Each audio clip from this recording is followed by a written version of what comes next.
Today and every day, you and I must stand up for science. I am moved by the eloquence.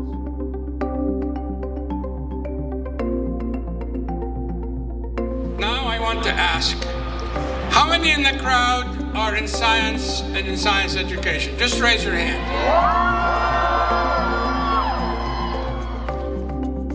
I'm here to support the scientists in our country, and particularly in Madison and our state, for all they do and all they bring to our state.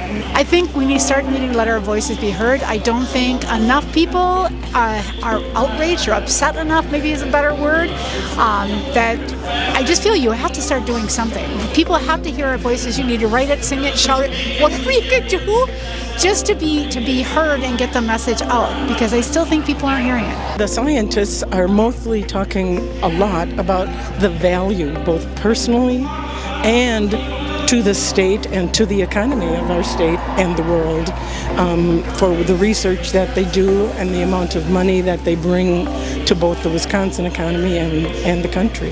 So it's important today that we have people representing that science is valid and that we need these funds available to fund this research that impacts people's daily lives.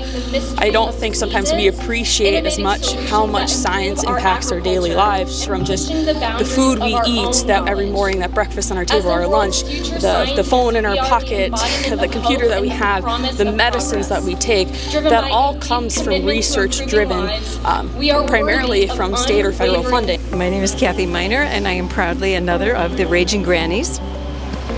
The Raging Grannies is all about social justice, and this truly is about social justice. If we don't do something about funding science, what are we going to have? We're going to have a bunch of people who maybe become sicker, our healthcare is at risk, agriculture, everything basically is at risk. And so we need to get the funding back where it belongs.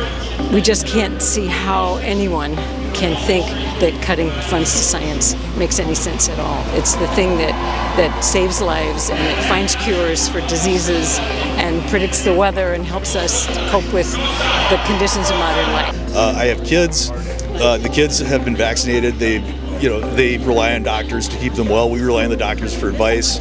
Currently, we have a Health and Human Services head who does not believe in vaccines, does not believe in the scientific method, is currently slow rolling the flu vaccine for the fall, and that affects my children.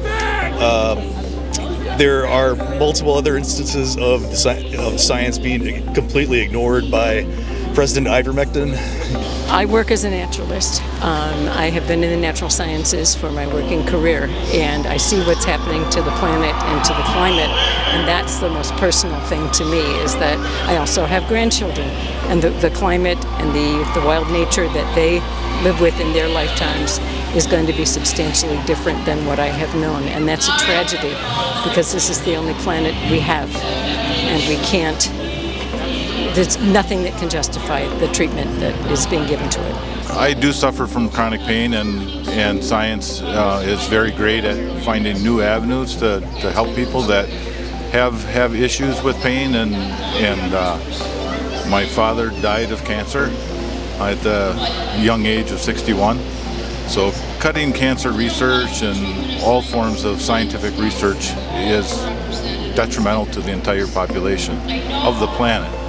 Just in general, use your voice. I mean, we have to start speaking up and saying something, or honestly, we're going to lose our democracy, because that's really at stake. You have the backing of some of the compassionate and empathetic people of this country, and don't give up hope. Keep fighting every day, and you'll come out on top. Carry on. Keep up the fight. Don't let anyone make you give up.